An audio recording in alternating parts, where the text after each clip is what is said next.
All right, looks like it's now recording. Good evening, everybody. My name is Yelena, and I'm one of the teaching assistants in the data analytics program. So the purpose of tonight's meeting is to help you guys get started with R. All right, so here is today's agenda. We'll talk about what R is and what is RStudio. We're gonna talk about the RStudio interface, and I'll show you how to save all the commands in a script to make sure that your work is reproducible. We'll talk about variables. We'll talk about reading data from the CSV file on your PC. We'll talk about the data frame. We'll talk about the row filters, variable filters, and so on, right? And of course, data visualization. Then there is a bonus, some useful resources, but you have to stay or watch this recording to the end. All right.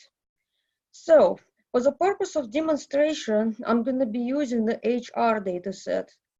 And I took it from Kaggle, and the variables are the employee job satisfaction level. Then here, we also have the information including the salary, the department, whether the person was promoted within the last 5 years of employment, whether an employee stays or left, if an employee had a work-related accident, time spent with the company, and so on, right? So here is the data set, it's a preview. Now, let's talk about what is R and its advantages. And R language is used for statistical data analysis, right? Good news, it's completely free. You don't need to pay for a license. So that works well in an academic environment. And it works well for the different operating systems. So if you're a Mac user or if you're a Windows user, right, you can still download it. There are excellent data visualizations and advanced statistical method implementations. And the good thing about it is that you may save all your commands in an R script, and then if you have to reproduce the result, it's very easy. You just rerun the code. There is a very rich documentation that you can view online or just by running the help command, and I'll show you how to do that. And you can also use R with databases, but we save it for data 650 class.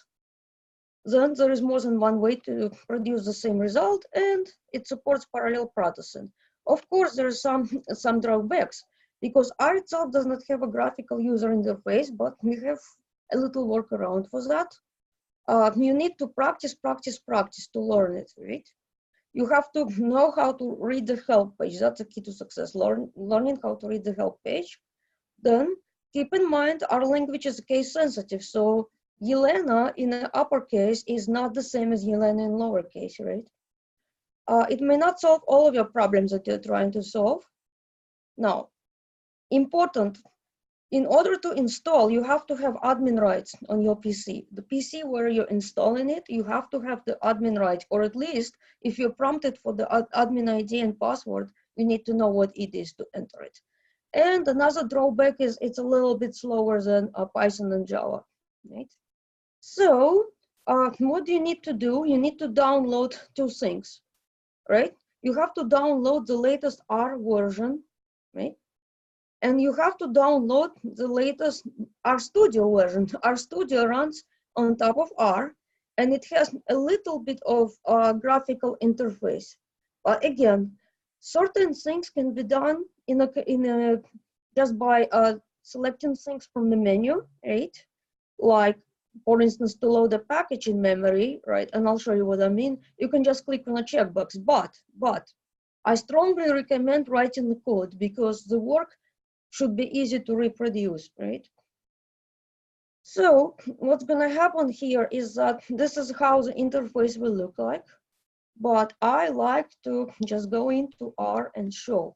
So when you install the application, when you install RStudio and launch it from the start menu, this is what you're gonna see. You're gonna see three panels right here. So this is a console panel. You can type your commands in the console and see the output, right? But again, anything you type in the console, it's very hard to reproduce, right? Well, you can go back to the history of commands and so on, but I will show you how to do the script. But in general, in this window, you're gonna see the output, and you're going to see all your messages, and those are not necessarily the error messages, right? Here in this window, in this panel, you're gonna have the environment. See this environment? It's gonna show you what's currently loaded in memory. At the moment, I don't have anything because I have not done anything yet. History right now it's empty, right? Because I have not done anything yet. Well, I have, but I deleted all the history for the demonstration purpose. Now, files. So here, this is what I have in a working directory. Working directory is a folder where R is going to look at by default, right? So if I try to save the file, it will save it into this folder by default. If I try to upload the file, the CSV file, right, into my R object, perhaps, right, data frame, it will attempt to look at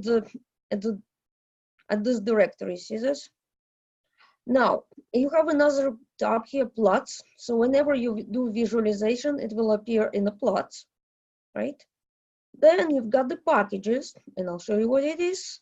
There are two types of packages. There's a system library. So package is just nothing but just a combination of functions, and it has some data sets. Some packages have data sets, some packages have help pages, and so on, right? So this was system library. This part is pre-installed, right? And user library is what you install, okay? Your first package that you use is going to be a rules. You'll have to install it, and we'll get to it. And of course, here, this is a help page, right? Whenever you type the help command, and I'll show you how to do that, the help page will display here, right? So this is your help page. Alternatively, you can just type in what you're looking for. You type your topic and see here. Now, what we'll do here is that we are going to write commands in a script, right? Instead of just like going doing this, right? I can do this, for instance, right?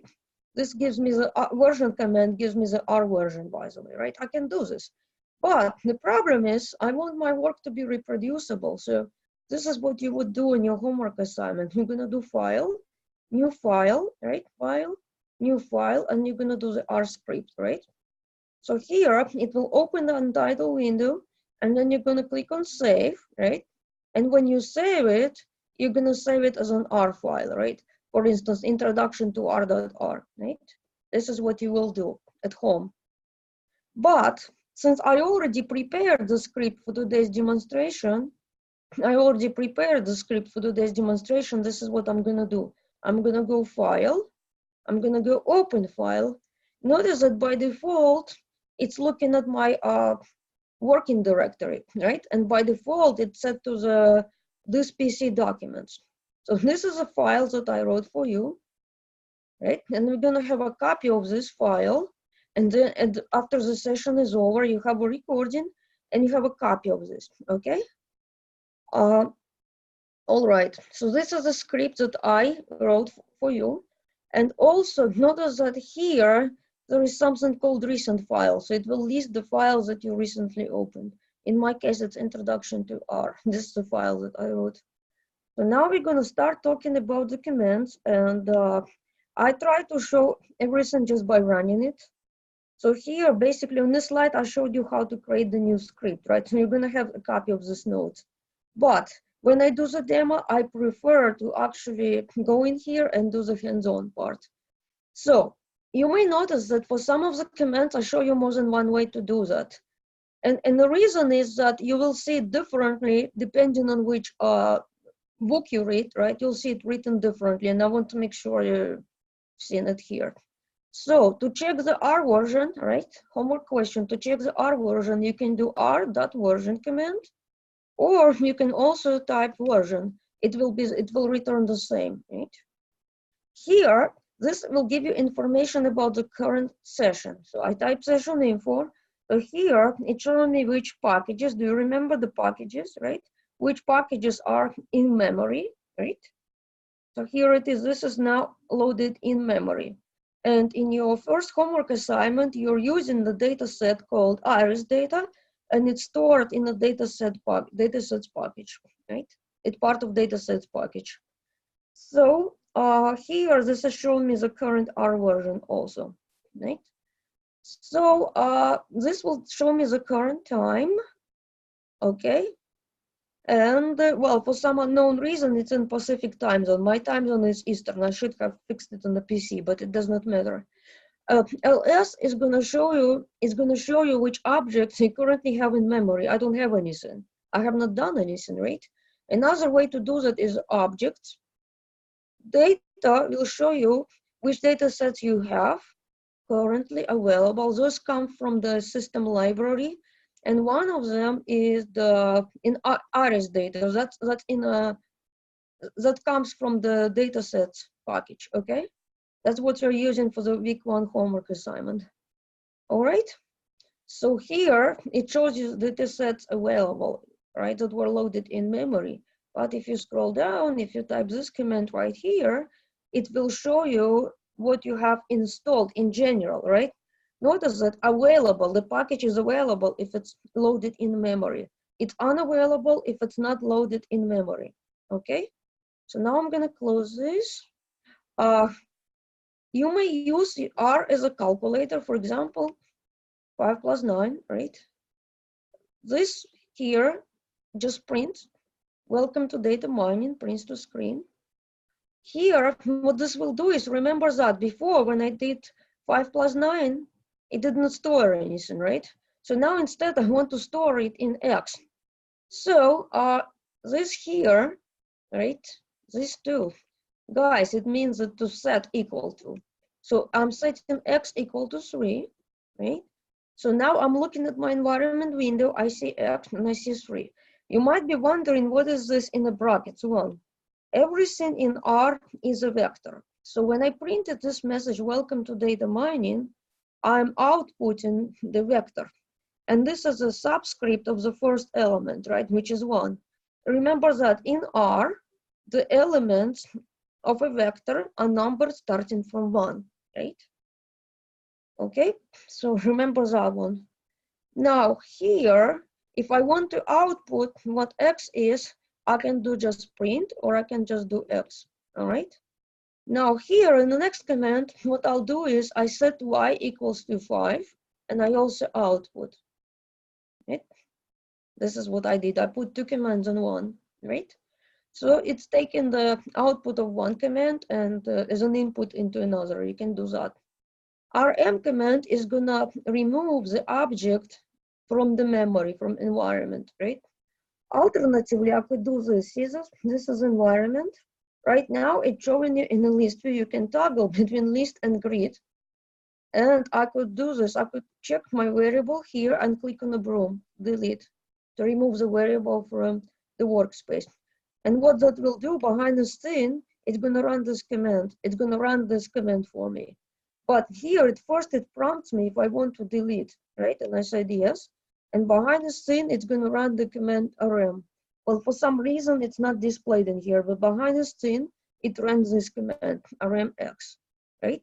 But the reason I don't do it this way is because I want all my work to be reproducible. I want everything to be in a script, right? Because if I did it here, then there is no way for me to share my work with you. Okay, now here, what this will do is it will remove everything from the memory because ls command, right? ls command lists all the variables in memory, and rm takes the output. It takes the output from ls command as an input, right?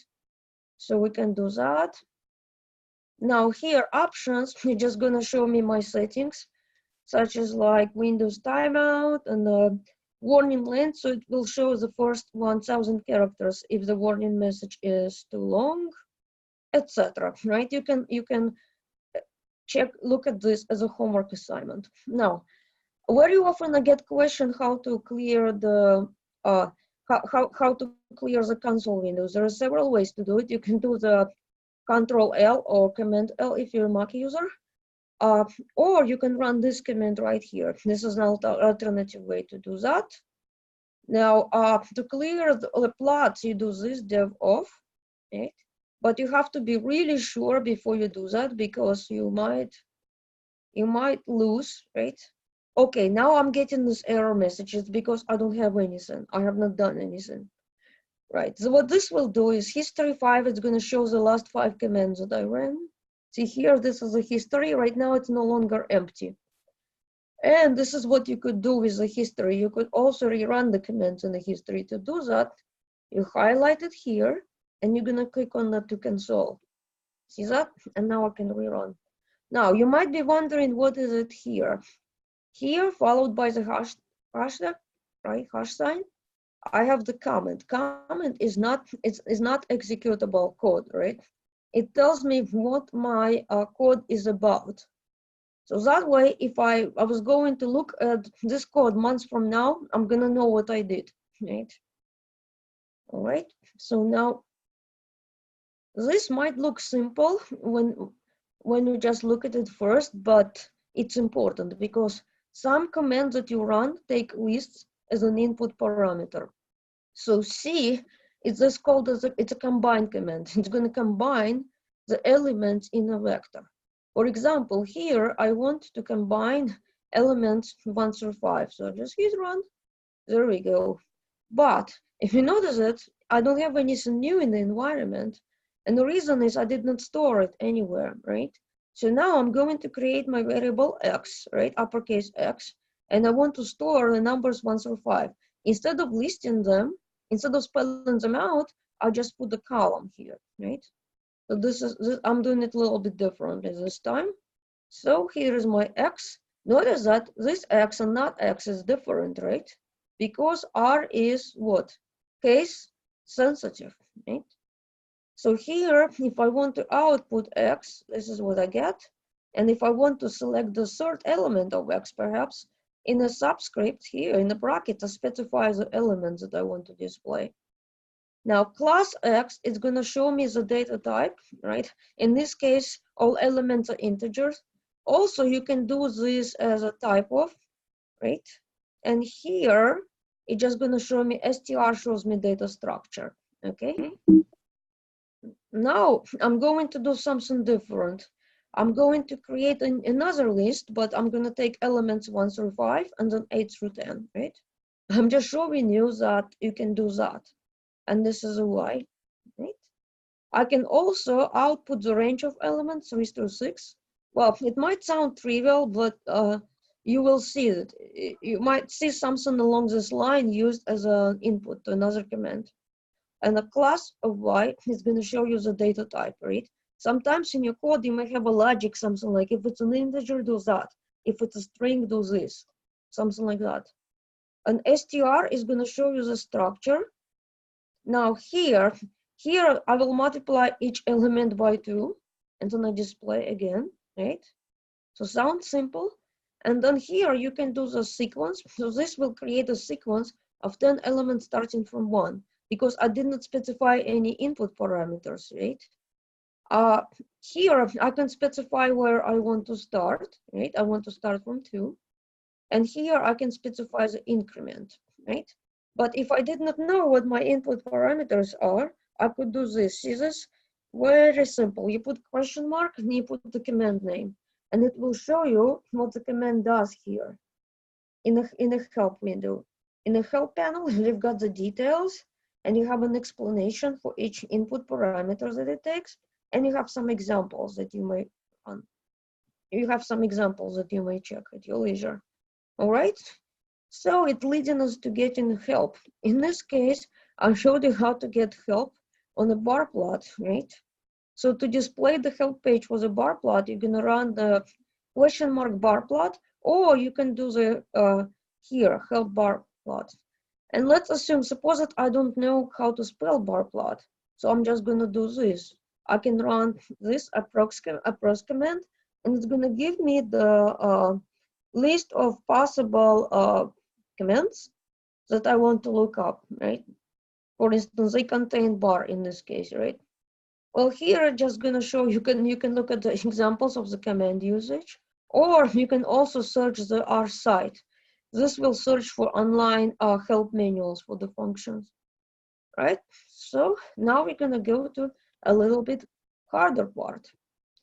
The harder part is reading the data from the file. So next week homework assignment, you have to read the data set from stored in your local hard drive. So what I did here is that I have a folder on my C drive that I call the data sets. I have a folder that I call the data sets. R is case sensitive, so uppercase D. Right? By default, if I try to read the file right now, I won't be able to, because by default it's looking at this folder, right? By default, it's not looking at the dataset folder. So what I have to do is I had to run the setw command, setwd, to set my working directory. Because look at this, if I do get wd, this will show me what my current working directory is, right? Users, and Lena is my childhood nickname. So this is my username on the PC and the documents, okay? So that's what it is.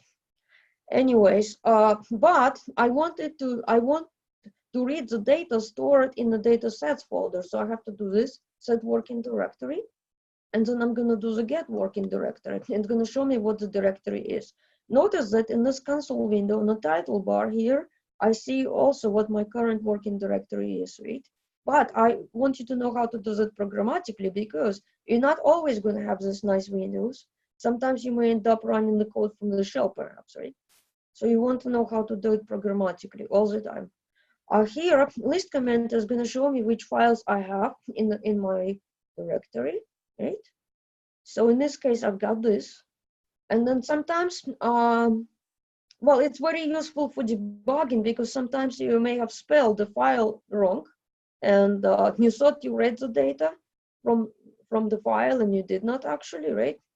So here, this is another troubleshooting command. You can check if the file exists, right? And it returns true if the file in fact exists. Now what I'm gonna do is I'm gonna read my data from the CSV file, hr_data.csv. I'm gonna use read.csv command to do that. Here, I want the data frame, I want the column headings to be the same as my first row in a file. In my first row in the data file, I have the column headers, right? I want them to be read exactly as is. Well, almost, yeah. And I specify that my file is a comma delimited, because sometimes the files could be pipe delimited, something like that, not necessarily. In this case, it's comma delimited, so just believe me. So what I'm going to do is I'm reading the file, I'm reading the data from the CSV file into the data frame, our object data frame called HR. And I'm going to run this command right now. So what do I expect? I expect that it's an environment, it has an HR, and its object type is data frame. So let me switch to the list view. You can do this. Well, see this, if you look at the environment window, you have your HR data frame, and you've got the variable names, right? And the data types. And then you have numeric variables, right? Then you've got the categorical variables, also called the factor. So basically, factor is when you have the number of values is predefined and the values are known in advance. So in this case, for example, salary is a factor because it can have 3 values: low, high, and medium. Right? In this example, this specific example, salary is not a number. We're looking at the sort of like a range: low, medium, and high. And here are the values are called levels. And here number 2 means that in the first data row, the value is low, right? This is the second one. And then in the second data row, it's a medium, right? Okay, but you're not gonna have this nice environment window all the time. You need to know how to get all this information programmatically, and I'll show you. But first of all, this is just showing you the structure, but let's actually preview the data. And you can preview the data in a spreadsheet view. So the view command, remember the first letter is in the uppercase. The view command is gonna open the data in a spreadsheet view. So here it is. And notice that here I've got the column names. They're read exactly from the file. Well, sometimes it might not be exact if the column names contain spaces. Okay, I believe it will replace space with either underscore or something like that. Okay, so now here you notice that the column names are long, so you have to be really careful when you type, right? Because when you make a typo, R is not going to know what you're referring to, okay? So this is one reason in your homework assignment, starting from next week, the data that you will use, the column names are really simple. So that way it reduces the likelihood of making errors, okay? Let's say it this way. Now, here is how you do it, but now this command here, this is your friend. Okay, you're gonna use it a lot for the troubleshooting. Head command, it's gonna show you the first 6 rows, right? Notice that what it's doing here, it's wrapping the out because the number of columns I have they do not fit in the screen. So it's gonna just wrap around like this. I could specify that I want to see the first 10 rows. So I put comma and 10. Tail is gonna give me the last six rows, right? Well, mostly you're gonna use head, but tail is good to know too. And here, this is last 10, right? So now we're gonna get to the data frame properties. So this is a data frame, right? Let's look at the properties. str command is gonna show you the structure. It's this information in the environment window, but you want to see this programmatically, right? This is how you do it. str, right? str command gives you the structure. Class command is going to give you the data type. Do you remember earlier we were checking the data type of the variable, right? Same thing. You can check the data type of the data frame. It's a data frame. Here we go. Now here, this is how you check if it is a data frame. Is data frame HR? It returns true. There are several ways to list your variables. Well, I realize that you see them here, but sometimes in your code you want to loop through all variables, right? And you want to do it programmatically.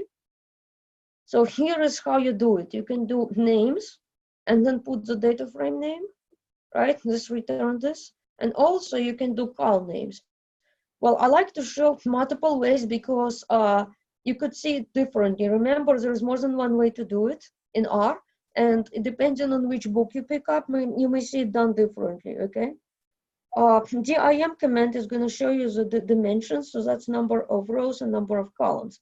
It's this information here, right? Number of observations, but again, we have to know how to do it by writing the code, okay? To get the number of rows, there's more than one way. I can do nrow command, or I can do the dim command and take the first number, first dimension. Because notice this is a vector, right? Number of rows, number of columns. It's a vector of 2 elements. So I can do that, right? To display the number of columns, and I'm giving you multiple ways again. So ncol is going to show the number of columns, length. And then I can run the dim command and I can take the second element. Or what this will do is names is going to take the list of the variables and length is just going to give me how many are. Okay, so this is another way. Now, str command shows the structure of the data frame, like data types, etc. Now I want to see the statistics, actual statistics. For instance, if it's a numeric variable, it's going to show me the mean, right? And the first quartile, third quartile, etc., right? So let's do the summary HR. And I'm going to see a few things in here. So for numeric variables, right, the satisfaction level, I have minimum, maximum, then I have the mean value, etc., right? If the variable is a categorical, I see this, I see the values and the number of observations with each value. If I have more than 6 values, it's going to pick the dominant one. And it's going to group the least dominant into a category called other, okay?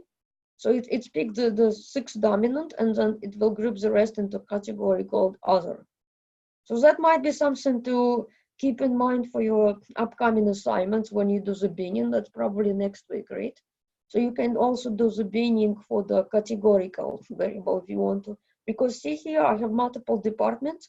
It grouped for me everything that's not sales, technical support, IT, product management and marketing, everything other than that, it's grouping into others. That's what it's doing here in this output. Now, this is an alternative way to do this.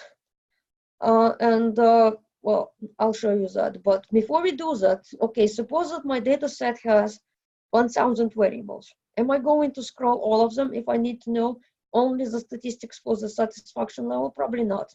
What I'll do is I'm just going to run the summary command, and after the data frame name, I put a $sign followed by the variable names that I want to see. Right? In this case, I want to see the satisfaction level. So I do that, and it's going to show me only the satisfaction level statistics. This one, I'll apply. What it's going to do is it's going to loop through all variables in the data frame, and it's going to show the summary for all of them. Well, it's almost the same thing as you saw before, except it looks differently. The output looks differently. And also notice that for the department, it displays differently. Earlier, you saw only the 6 departments, right? 6 dominant departments. Here you see all of them. Here you see all of them. So that's another difference in the output. Okay? Now, suppose that I'm interested only in a minimum satisfaction level. I'm going to do min. I can do that. I can do the range, which shows you minimum, maximum, and I can do the standard deviation, and I can do check the unique values, right? Another way to do that is to do levels, okay? And here I want to display the maximum. I want to show the highest satisfaction level, but I want to show it for the department, right? I want to show it by department. So this is how to do it. There we go, right? So I pick this HR department. See this? I want to show I want to aggregate, right? The satisfaction level, right? By department, and I want to show the maximum. Well, in this case, I think it's going the float number between 0 and 1, I think. Anyhow, here, this is how to show the subsets of the data. I want to see the first 5 rows and all variables, right? So here, first in the bracket, you specify the rows range, and here you specify the columns that you want to see. When the columns are omitted, it's going to do everything. It will take all columns in your data. So here I've got 5 rows and all columns. This is what I expect, right? But in this case, I'm not storing it anywhere. I just output to the screen. Here, if I was going to do some computation for it, I can create a new variable and store it, right? I can do that. I can store the subsets. It put here the new data frame called new HR, and it has 5 rows and 10 variables, right? Now, what I could do here is that suppose that I don't want to see all 10. I want to see the first 3. So here, 1 to 3, I specify the position, right? Well, is it good? Well, probably not, but well, I just specify the position. It's just an example. You can also specify names, and I'll get to it. Here, I want to list the first 6. Well, this is another way to do that. Names, it returns the list of variables, right? And I take the first 6.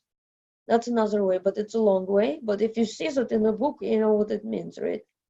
Now, suppose that I want to take only what's in the position 1, 4, and 5. Do you remember this command?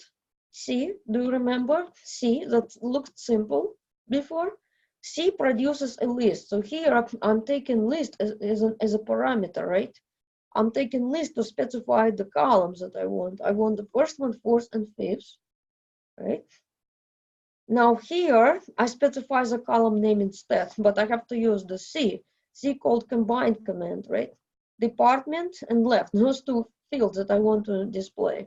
And I want to get the first 5 observations. Now here, I'm not going to run this, but I'll tell you what it will do. It will select all rows and the first 2 columns. Because when I run it, I will not see all output. I'm going to see just the portion because it's too large, right? somewhere in the settings, it said how many characters to display, right? I'm not gonna run it because it's too large. And you won't be even able to take a screenshot of this, okay? Now, here, this is what I want to do. I want to take my variable called salary, and I want to take the first 4 rows. Just one variable. I can do it this way. I take the data frame name, and I'm gonna put the $, followed by the variable name, and in the bracket, I specify the rows. There we go, okay? So it's just gonna show me the first 4 rows, low, medium, medium, low. Remember, R is a vector, this is a vector, output is a vector, and this is the first element, right? Low is at position 1. If all elements that you display do not fit on a single row, it will wrap. And in the second row, you're gonna see the number in brackets. So that's the position of the first element in the second row of the output, and you'll see it. Okay, so here, this one, this is a conditional selection. I want to display the rows where salary is medium, and I want to see all variables. So in the brackets, first I specify the row selection. Instead of selecting the rows range, I want to choose the rows where salary is medium. And I want to pick all columns. This is how I do that, right?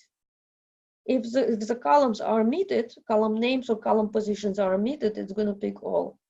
Here, I can specify multiple conditions. I want to select where department is HR and salary is medium, right? Because the output is too large. I need to do something, right? Now, what you could also do here is you can add a variable. For example, I have a time spent in the company, right? Time spent in the company is in years. I suppose that for something that I'm doing, I want to see the time spent in the company in months, right? I can multiply the years by 2, and I can add another variable, months spent. And to do that, I just put the data frame name followed by the $. This is a new variable name. Here I'm setting it, right? And this is a calculation. Now remember, I'm setting it, I'm multiplying it by 12, right? So let's see. Now, next step is how do we know that, in fact, the command did what we wanted to do? Well, I usually do the head command, I just do, and then I verify that I have time spent in the company in months, right? So I have it in years, and I want to verify that it's in here. See this month spent, right? Which is number of years multiplied by 12. See, I did that. Or you could also display the subset of columns, etc. Right? So when you ask in the homework assignment, when you ask to perhaps it might be in the next assignment, when you ask to add a variable perhaps or discretize a variable, you want to verify that the command did what's expected, right? So for instance, here I added a variable and I wanted to verify that it did the command worked as expected. I did the head command. I could also run the names command to verify that the variables that I added is in fact there, right? So now I no longer need the variable. I can delete it. Deleting it is the same thing as setting it to null. So HR, $, month spent, and I'm going to set it to null. And now I'm going to verify to make sure it's removed. It's gone, right? Now, you might be wondering why you would remove the variable. Well, one example could be that if your data set has sensitive information such as social security, right? Or personal identifying information such as first name, last name, you don't want this to be part of your analysis, right? Or if the variable has a unique identifier, some of them slow down the methods such as neural networks, right? You want to remove that. Or sometimes you may have a variable that's missing values for most of the observations. Well, things like that. There are multiple reasons. Or you can have something like skewed. Or for example, let's suppose that I have everybody from Maryland, right? There's no point to keep the variable called state if all my sample is from Maryland, things like that. Now, sometimes you want to see perhaps the 5 highest satisfaction values, so the 5 lowest satisfaction values. So to do that, you would need to sort the data first, right? I want to create another data frame called HR sorted, and I'm going to order my rows by the satisfaction level. By default, it's going to do it ascending, right? So I'm taking the rows, I'm going to order it by the satisfaction level, and I'm going to pick all columns. Now remember that sorting also could help you identify the duplicates in the data, and also because I want to see perhaps top 5, top 10, bottom 5, things like that, right? So now I'm going to create a new data frame called HR sorted, right? And now I'm going to use the head command just to verify that it's in fact sorted as I want it to, right? So I'll have to look at the satisfaction level, right? And I want to make sure, well, in this case, I'm not selecting enough rows to see it, but in general, in your homework assignment, you would probably want to select a little bit more, right? Perhaps 20, just to verify that it's sorted as expected. Here, if I put a minus sign, it's going to sort in a, it is going to sort descending. It's going to sort descending, right? But to actually verify, you would probably need to look at more data, right? Okay. So, well, what I did here is this. I'm going to sort it by the satisfaction level first, but if two people have the same satisfaction level, I want to sort them by the number of projects they worked on. So here it is. I'm going to sort it by 2 variables. That would be easier to see probably. So I'm going to do the head command here. And then you would want to actually go and verify. See this? It did what expected. This rows here, I have the same satisfaction level, but the number of projects is increasing, right? So I sorted by 2 columns. Now what I want to do is this. I know that, well, for some reason, if you look at the left variable, it was imported as an integer, but by my business rules, I know that the possible values are 1 and 0. 1, it means that an employee no longer works, former employee no longer works, no longer with the company, and 0 means employee stayed, right? So in this case, it's actually a factor variable because we know that there should be just 2 values, right? It cannot be stayed halfway. 0.5 is not a valid, right? So we want to convert it to a factor, perhaps. Factor command allows us to convert to the factor. So here, when I'm doing it, I'm setting left, right? To left converted to the factor.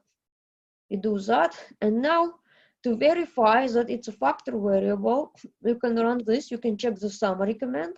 So now, instead of seeing the maximum minimum statistics, I see this number of employees who stayed with the company, number of employees who left. Alternatively, you can run is factor. So this is to verify that what you expected to do was actually done, right?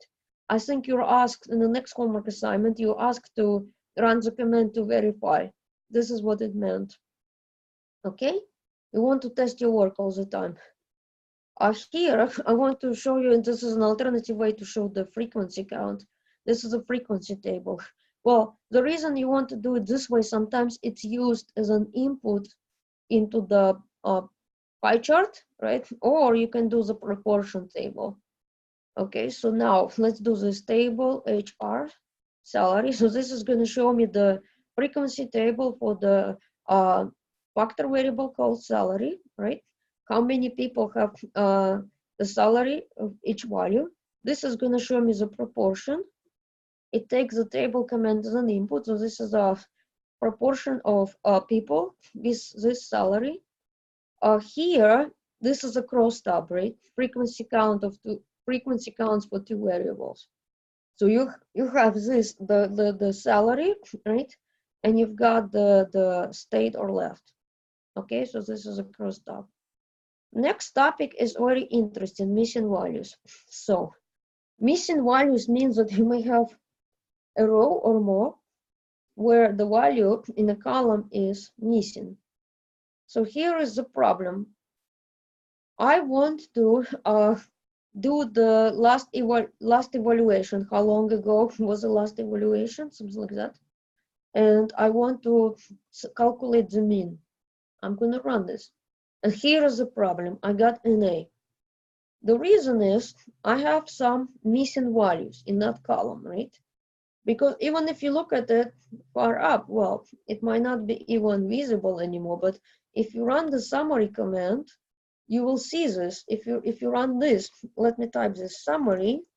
Look, I'm running the summary command and I'm gonna put HR, then I put the $sign, and notice this here, it's gonna give me the list of my variables. Isn't it nice? It's a nice feature. Okay, so I'm gonna pick the last evaluation. See this? If I display the summary command, it's gonna show me that I have one missing value. Somewhere I have a row with missing value. So this is the reason it was not producing the mean. What I have to say here is that an ARM equals true. So here I'm explicitly ignoring the missing value. I'm calculating the mean and I'm explicitly ignoring the missing value. Now, suppose that I don't know if my data has missing values, right? This is one way to check. You use the any command, right? And is NA HR. So this will loop through all columns in every row to check if the value is missing. Any will return true if there is at least one missing value somewhere. In this case, it's going to be true, right? Here is going to show me how many values are missing. And here it's going to show me how many instances are missing the last evaluation value. It's the same information as you saw in the summary command, right? But here, this is how to do this. It might be a better way to do it because I'm not interested in other information. I only want to know how many instances are missing, right?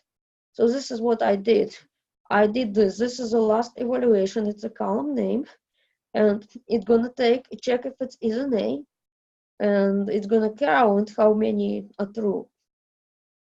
Here, I want to dig in further. I want to see which row, what's the row number that is missing the value, right?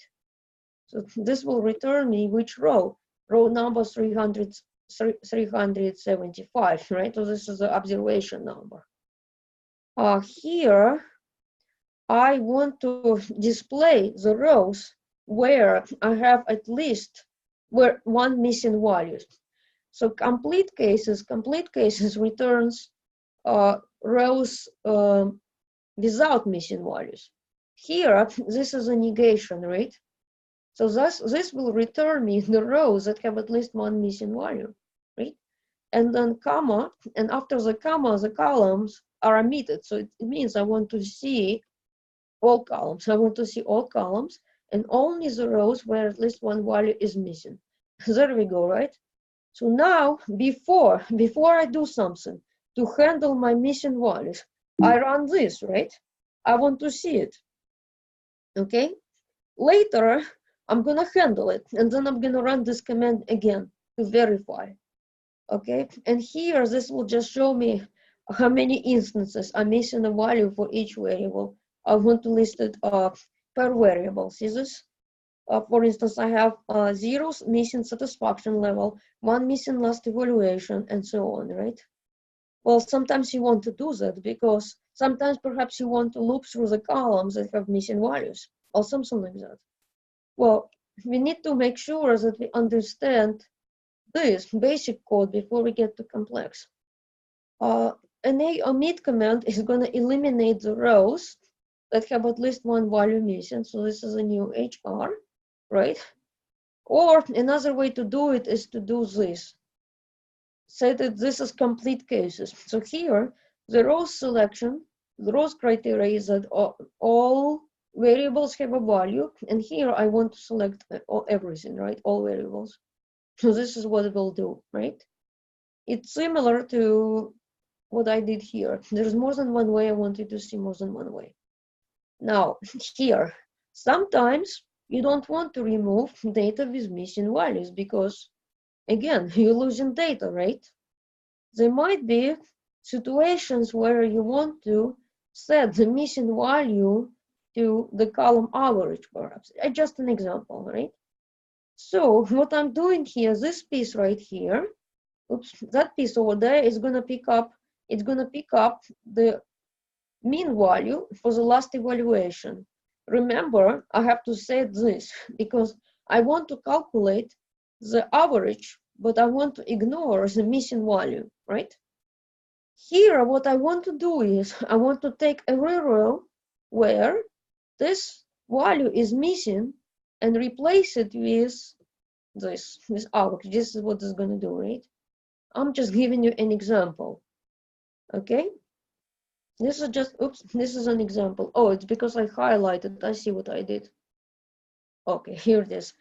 Oh, I may have forgotten to show you how to run the command. What I did was to run the command at a time. I put a cursor on the command and I click on the run button. There's more than one way to do it, but this is what I'm doing now. I want to show you what's going on. Okay, now, in here, oh, let me run this. So I have two commands here. Here, what I wanted to do is I want to set the missing value just to 200. Sometimes you want to set the missing values to the predefined, right? Like for example, if it was the gender variable and if gender was unknown, right? If gender was missing, you could just set the value unknown, right? It could be male, female, and unknown. Right? Something like that. Sometimes you may pick a value, you may pick something and set every missing value to that. Okay, now I'm done. And now I want to check, I want to verify that all my missing values are handled. I can run the summary command and it no longer shows that I have an ace, right? Or I could also, this is for another column that I fixed. Here, I want to check if I have at least here, I'm checking how many values are missing in each column, right? I can do that. Or I can go back up here and I could run any of this. See this? So this is what you're going to be asked to do in the next homework assignment. You're going to ask to set the missing value to an average, right? And then you need to run the command to verify that whatever you did worked as expected, right? You want to test your work. Now here, this is what you're gonna do. So far, up to here, we have been using the packages that were pre-installed. But in your next assignment, you're gonna be installing, you're gonna have to install the package called rules, which defines the binning method discretization that we'll use. And also in week 3, you're gonna use the association rules. Anyhow, this is the command you're gonna run to install the package from the, see this? So you're gonna put install that packages and in the quotes, you're gonna put the package name. When you run this command, when you install your very first package, you're gonna be prompted to add a user library. So this is what's gonna happen here. In my documents folder, well, first time when I installed the first package, in my documents folder, it created the subfolder called R, and then see here, bin library, so this is my user library. 3.6, right, because the R version is 3.61. And here, this is a package that I installed. For each package that you set up, that you installed, it's gonna create a folder like this. And see this, so I've got the documentation, I have the help files, I've got the libraries here, and there might be some data sets here. So there are some data sets that come in the package as well, okay? So this is a user library. This is what I installed in here. And so library command is gonna give you the set of the packages that you have in general. And you have two types of packages. You have the packages that came pre-installed, and you have the user package that you installed, okay? Search command is gonna list the packages that are in memory. Remember this, the package is unavailable until you load it in memory, all right? So here, this will show you the location in your system where you install, where you have the packages installed. So this here is a location where I have my pre-installed packages, right? And here, this is my user packages, right? So that's going to be users, then your PC username, documents folder, right, that I showed you a few minutes ago. Now, if I want to use something in the role package, you have to load the package in memory. There are two ways to do it. You can use the library command, or you can also use the require command. That puts the package in memory. Now here, take a look at this. I see this message in red. This message is informative. It tells me that I have something in the rules package that has a dependency with the matrix package. So it has to put the matrix package in memory as well. That's all. This is not an error message. This message is informative. Remember that. Okay? Or could also do require. Here, this is how to open the package documentation. I put library, and then here I put the help equals a rules, and I'm gonna see the help page for my rules package, right? So this is a help. I can do that. What else I could do here? I know this. Well, I know this just from memory. That a rule package has a vignette, so I can just type vignettes rules, and it's gonna open. It's gonna pick a default browser, and it's gonna open vignettes in the window. Some packages have it, some packages do not. But this is how you view it if the package has it. I just knew that the rules does. Or you can also do this: browse vignettes, open web page with links to examples.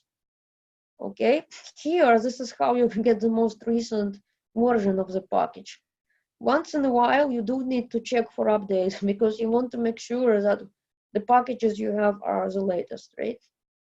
Okay, now this one, this here will show you how to delete the package. Well, detach is going to remove the package from memory, and remove package will uninstall it, right? It will just permanently remove, unless you, well, in order to restore, you have to reinstall it, right? Detach will just remove it from the memory. Just remember that, okay? Now, we got to the fun part, data visualization. Histogram is used to show the frequencies, right, for the numeric variables.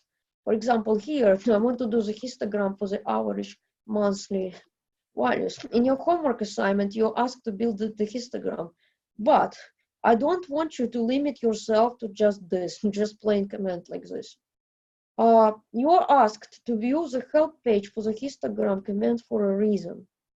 And the reason is you may want to explore some of the options, right? You may want to explore some of the available options such as colors, borders, breaks, density, and so on, right? You want to put a title, etc. So you want to apply it when you run the command to do the histogram. Don't limit yourself to just this, right? This is correct. You answered the homework question, but you want to, it's an opportunity for you to learn how to read the documentation. So see here, I want to change the number of breaks, or I want to put a blue border, or I could do this. I could put the color blue. You can use multiple input parameters, right? So I can put, well, I did not update the title, but you can put the title, you can change the axis, and so on, right? Don't limit yourself, okay? Now, here, the bar plot, it takes a frequency table as an input. I have multiple ways to do it. I can store the frequency table in a variable, then take the variable as an input, or I can just take the table here and use this as an input directly, right? So here I'm storing the frequency table in a variable called salary T, and here I'm just going to display it. Now I'm going to do the bar plot. This is a bar plot, okay? Here I'm going to do this. I'm going to sort the bars by the height ascending, right? I don't want to limit myself to the basic command. I want to do beyond. And here I want to make it horizontal.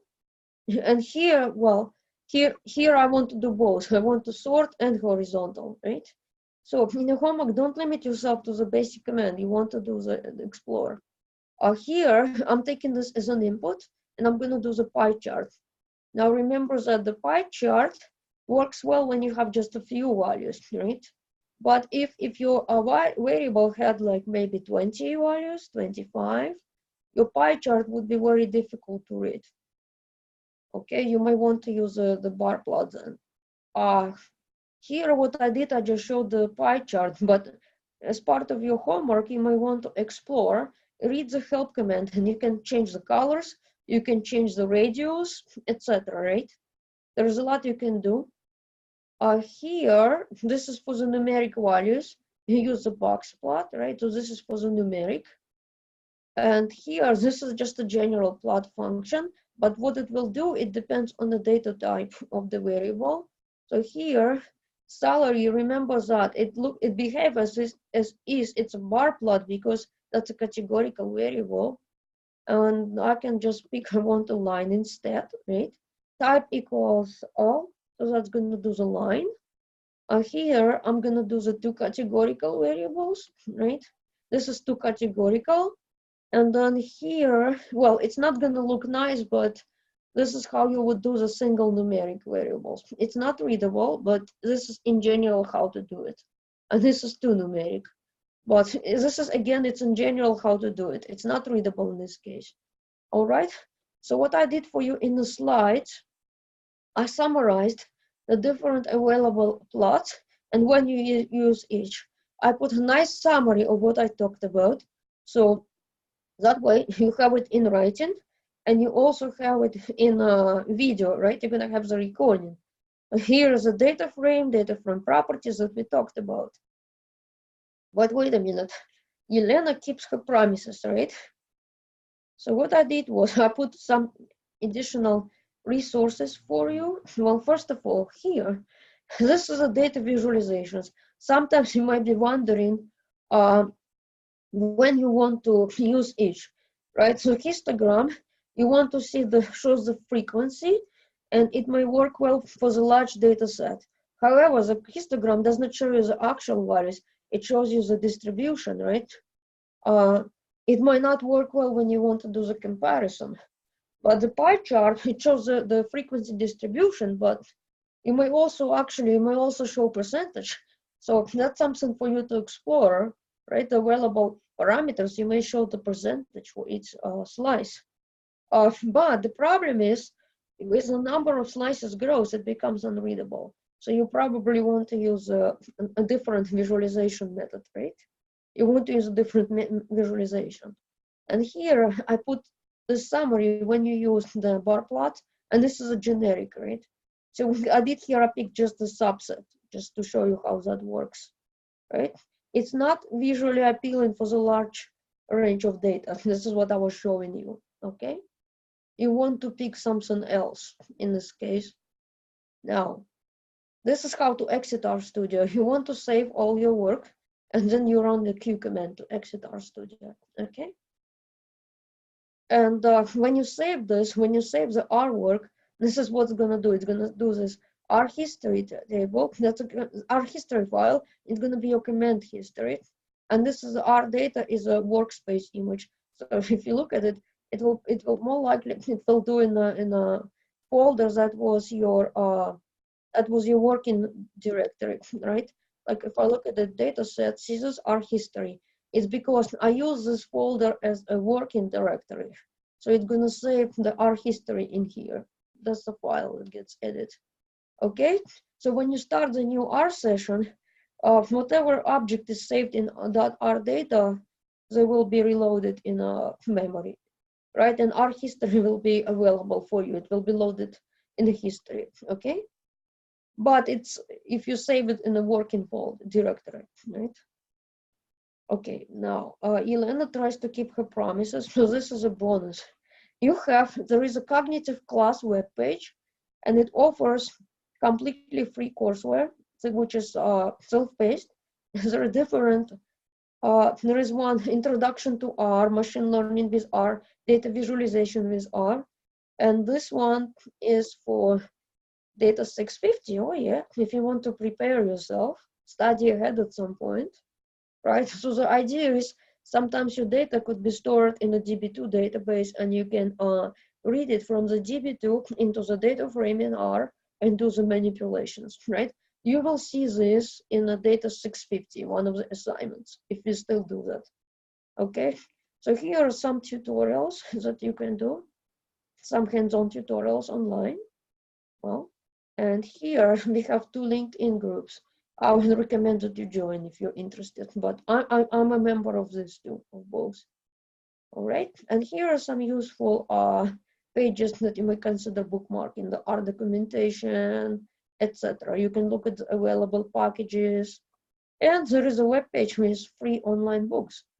So then you may join our studio community, etc. Right? There is a lot you can do, and maybe at some point you start writing your own packages. R is open source, remember? All right. So let's see if we have questions. I love students who ask questions. You know that, right? And when there are no questions, I start asking questions. Right? So let me see in the chat if we have any questions. Chat, no questions? Oh, thank you, John. Thank you, John. Yes, yes. The question mark, yes, the question mark is an excellent command. And John, to be quite honest with you, every time when I have to do Python, I was like, I wish there is such a command as a question mark in R. If I could type it and then see what the command does, that would be nice if there was one, but there is not one. Yeah, I miss it anytime if I have to do something different than R. So I get spoiled by this. Yeah. Can you review the part where you updated the updated the subsets? Oh, what do you mean? Updated the subsets. Update the NA. Oh, got you. Okay, so let's go back to the code in here. This is what I was doing here. I had okay, so let me do this. I'm going to read my data again, right? Because I already replaced the missing values, right? So, but remember, the code I wrote, right? The work I did to load the data is reproducible. So what I could do is I could read my data into HR data frame again, right? Oops. So I read the data again, right? So right now, if I go down to the missing values section, missing values, I'm gonna go in here. Okay, so this is sorting. This is okay. So here, this is a frequency count. I have the whole section here. Okay, here it is. So now I'm going to check if I have any missing values in here. Yes, I do, right? So here, what I could do is this. I can check how many are missing. I have 2 missing, right? What is missing, right? I want to check. I have the last evaluation, and I have 1, right? 1 row is missing last evaluation. So now, let me see how to handle it. Over here, what I'm doing is this. I'm setting it to the mean. So here, this piece right here, this will calculate the mean. See this? I'm going to do this, Control-C, Control-V. So what this will do is, this will calculate the average last evaluation, and it will ignore the missing values, right? Here, this part in here, it's going to pick up the last evaluation. Oops, it's going to pick up the last evaluation's values that are missing, right? So if I do this, let's see, let me do this for right now, just this part, right? Control-V. What this will do is, it picked up one row where last evaluation is missing, right? So the goal is to set this value in that row where the last evaluation is missing to this, right? So this right here, this is calculating, right? Alternatively, I could run the which command, right, to find which row is missing a value, and I could specify the row number. I could specify the row number, right? instead of just doing this. But I want, instead, what I'm doing here, I'm checking which one is missing, right? I'm grabbing the missing the element where the value is missing, and I'm setting it to the average. That's what I'm doing. That's one way. An alternative way you can do is that you can set it to a number, just any number. I'm just showing what can be done, but what you do in your actual assignments, it depends on what you're actually doing, right? It depends on your business rules. But I'm just showing you here the technical part, what can be done, right? Average monthly hours, it's another variable that is missing, has a missing value. And I'm setting it to 200. I'm just doing it. Okay, it's just an example. And then when I run the summary command, my missing values are gone. Well, I hope I explained it. Let me know if I answered the question. So basically, on the left-hand side is what I want to be set. On the right-hand side is what I want to set it to, right? Oh, sure, you're the most welcome. I'm so glad that I addressed the question. So now let me see. I really appreciate the session, okay? I've been cracking my head how we came up about iris. Oh, iris. Oh, yes. The iris comes from the dataset package. That's excellent. Yes, it is. Yes, it is. And you could actually run the help command on the iris, right? And you can see where it's from, right? Iris is from the dataset package, and there is more than one dataset that comes pre-installed. Okay, there is more than one. Yeah. Remember, we ran the data command before, and it showed you what is pre-installed and loaded in memory. So, and also if you do run examples command, there are some examples on the data that is there for you, right? So iris data is pre-installed, but starting from the next week, we'll be using data that is not pre-installed. The next week's exercises have a different approach. The first part is you need to do this. You have to do it. The first part is ungraded. So you basically follow the steps in the walkthrough. The second part is the work that you turn in for grading, but you have to do the first part first, and to make sure that you understand, right? Not just run the command that's given to you. You want to understand what the command does, and if anything is not clear, you want to post questions in the discussions, right? You want to ask. Make sure that you understand what it does. And then you're gonna take another data set, right? The data set, I believe it's on something has to do with the credit approval data. And just to make it easier for you, the variables are named as A1, A2, but look at it as if those are the fields on the credit application form, right? So the data basically, the purpose is to determine whether an individual will get credit approval, right? Whether an individual will get or not. But the data is more or less anonymous, right? A1, A2, look at it as if it was, those are the fields on a credit card application form. Let's look at it this way, okay? Don't make yourself confused what A1 is, what A2 is, because if the variable names were long, the chances of getting R errors will be higher, trust me, okay? You will see it in other assignments. Okay, let me see, chat. Did you say you would make a code and the PowerPoint slide? Yes, that will be available to the student. Of course, I call this customer service. So everything, whatever we showed in the demo, you will have a copy.